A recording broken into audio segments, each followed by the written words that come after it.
Kingmakers IAS Academy for UPSC and TNPSC admissions. Call 9444227273.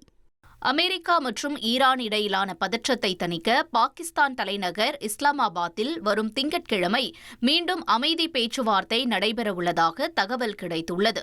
இதற்காக இரு நாட்டு பிரதிநிதிகளும் அங்கு வருகை தரவுள்ளதாகவும் தெரிவிக்கப்பட்டுள்ளது. இந்த ராஜதந்திர முயற்சியை பாகிஸ்தான் முன்னெடுத்து வரும் நிலையில் கத்தார் அமீர் மற்றும் துருக்கி அதிபர் ஆகியோர் பாகிஸ்தான் பிரதமரை சந்தித்து தங்களது ஆதரவை தெரிவித்துள்ளனர்.